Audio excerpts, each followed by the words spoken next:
It's time for our Clash in Paris predictions. Now, we're going to take a look at SmackDown, Raw, and Clash all together because they got title matches across the board for these go-home shows. So, kick it off with SmackDown. On Friday night, we're going to have Solo Sikoa versus Sami Zayn for the United States Championship. I gotta say that it's going to just stay with Solo. I think Solo needs this title for a little bit longer. I don't think it's time for Sami Zayn just yet. I think that's a little bit of a hot shot. They've gone really quick with this thing. Jacob Fatu is still looming around. You have the mother tees walking around just aimlessly doing nothing. I think that they'll get involved too. Sami Zayn is on this quest to get a championship. Really thought he was going for that world title, and they just said, nah, you're not gonna do that. So they're gonna shift him over to the US title. I think it's too soon. I think maybe Sami grabs that Survivor Series. That would be my guess. Solo Sikoa remains champion. Also, I just like Solo as the comedic side of him. Women's tag team titles: Alexa Bliss, Charlotte Flair, going up against the Secret Harvest. Alba Fire, Piper Niven, Chelsea Green is going to be around. Why can't we get Chelsea on a PLE? Dang it. I gotta say that Bliss and Flair are going to retain. They just got those titles. Secret Harvest are fun, but they are not built up to be a legitimate threat at this point. Be shocked if they won. I love that they've had weekly, like just week after week on SmackDown. They're getting lots of time. They're getting tons of airtime to be able to have one-on-one matches against each other, and then they're gonna culminate in a tag team match, which they'll lose. I imagine Chelsea will get involved and they'll end in some sort of shenanigans. Do you know, outside of Secret Harvest, who's going after these tag titles? Huh?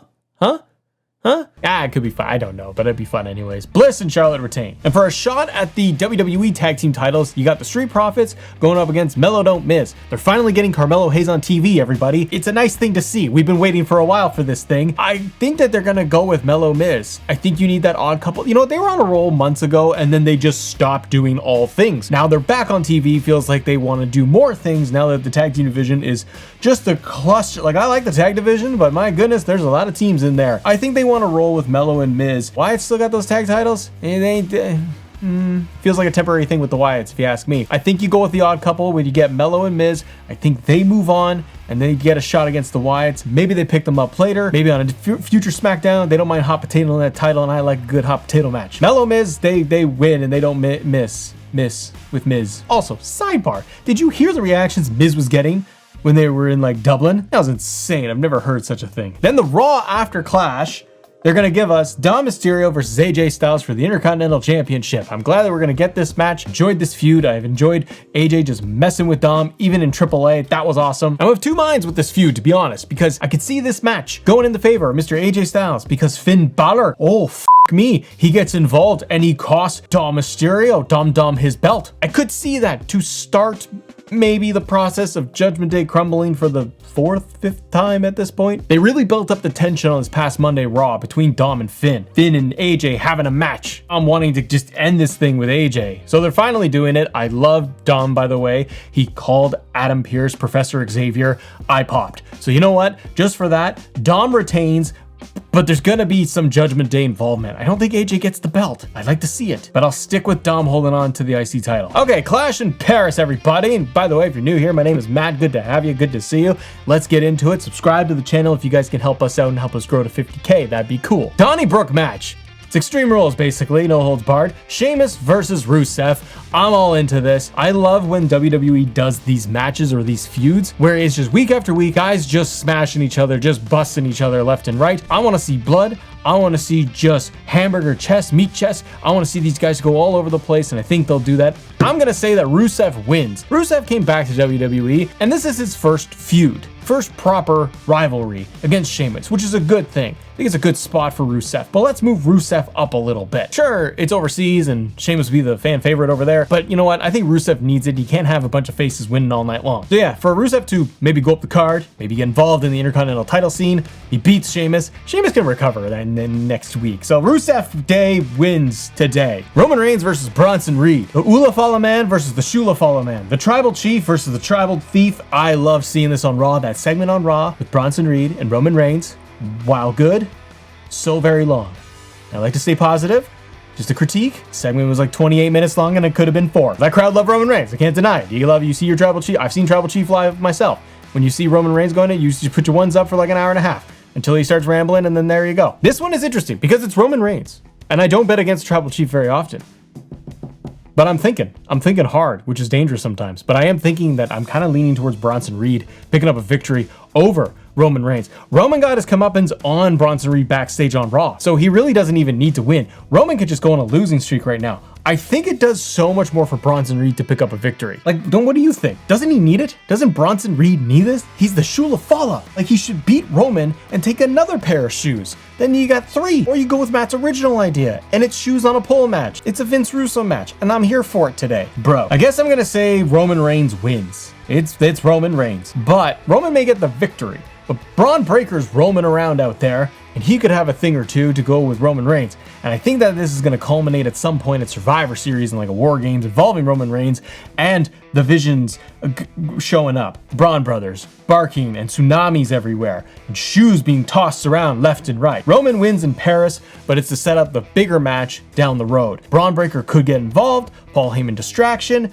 You got a lot of options there. I do think what they should do, because you're going to write Roman off. See, Roman ain't going to be around next week. Or is he? Because it's WrestlePalooza coming up, which is just a weird title in itself. But Roman, I don't see Roman showing up for the Palooza. He's the Survivor Series guy. So you got to write Roman off. How do you get him off TV? Roman gets the victory, and then the Tsunami Man hits him with like 4 tsunamis while Braun Breaker barks at him in the background. That's my pick. Becky Lynch versus Nikki Bella. You heard me. Going for the Intercontinental Championship. I didn't mind this feud in this whole build. I thought the promo segments they've done on Raw, like as I'm recording this, Raw just finished, and the ones they've had in the previous weeks where they talked about John Cena and all that, I thought it's been very good. Now here's something that I don't understand. I'll let you in on something here. What's the deal with WWE position? This is not like shade to Nikki Bella, because I think she's doing great work.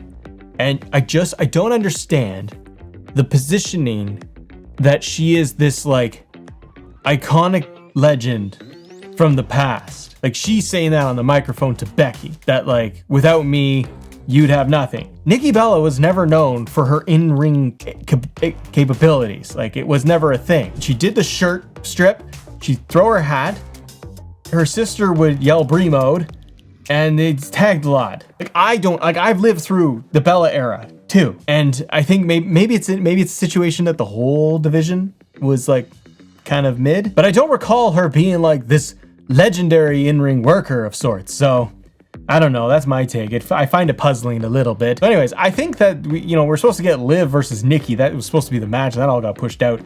So we're doing this.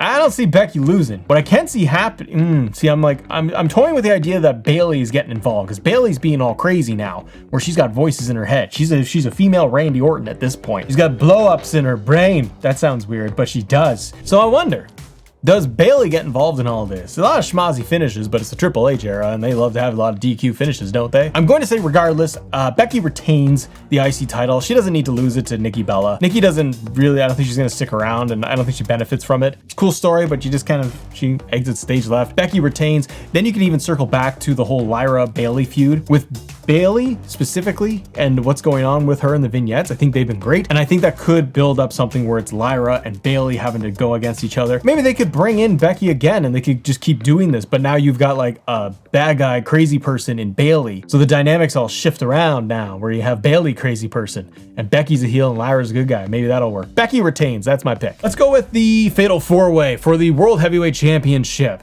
Seth Rollins, your world champion. LA Knight, yeah. CM Punk, all right. And Jey Uso, Mr. Yeet, all together. Fatal 4-Way. Raw ended with Jey Uso listening to Roman Reigns, taking everybody out and saying, I'm gonna do it my way. Seth Rollins retains. Seth is not losing this World Heavyweight Championship right now. Like, that's crazy talk. I would love it if it was LA Knight. Surprise everyone. BFT just dummies everyone. And LA Knight picks it up. And then you could have LA Knight and CM Punk have a proper feud. Jey Uso, I don't know what he does. But again, I feel like this is all to push towards a can they coexist situation at Survivor Series. You got 3 men, and Seth, I almost forgot. Seth made some comment backstage in a segment that like it's part of the plan or there's more to it or something like that when he was standing next to Braun and Bronson and Paul Heyman. So I could see that Seth is on the verge of losing, and what do? Maybe they bring somebody else into the group. An Ethan Page, a Ricky Saints, an Austin Theory perhaps. I could see them doing that. Seth retains, then they got a 4-man team to basically go to Survivor Series, and then it's like Roman, Jey, Punk, and LA Knight. Can they coexist? Because they're all in it for themselves versus the Vision. So Seth retains. I wonder how they're gonna finish it. That is a big question mark. There's no cash-ins around. think they need a story beat here. Not all these matches can just end with like a wonk finish or a clean finish. Because it's the title scene, they usually want to do something. And I think that they've been doing something with that world title for a while now. It's been good. Yeah, you got Seth retains, but there's going to be some shenanigans in there. The final match that I'm going with here, John Cena versus Logan Paul one-on-one. Now, I would say Cena came off of losing the WWE Championship to Cody Rhodes. Now you would think that Cena's going to go on his like win streak now as Super Cena all the way to retirement land. Cena just dominated Logan Paul in that segment, like in the ring. But then they had to do a double take backstage and redo it where Logan Paul smacked John Cena in the mouth. The first time it looked like he missed, and then they did it again. I thought the promo was really good. I mean, it was all Cena just talking so much trash to Logan Paul. So because of that, it's like, do you have Logan Paul beat him? Because John Cena essentially stood tall while Logan Paul got his comeuppance on him at the end of the promo and the smacking.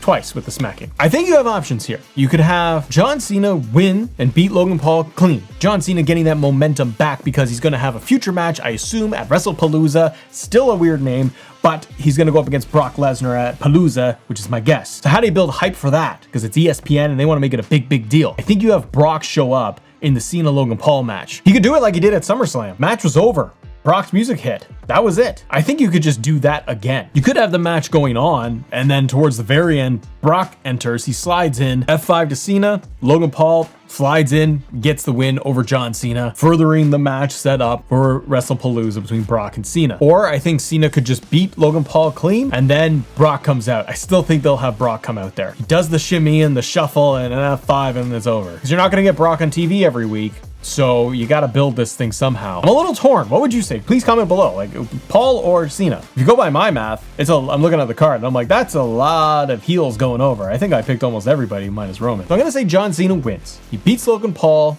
attitude adjustment, or he taps out, and Brock Lesnar comes out and Brock ends up standing tall at the end. Drop your predictions below for Clash in Paris. Thank you so much for watching. Click this video right here for more WWE content. Have a great day. See ya.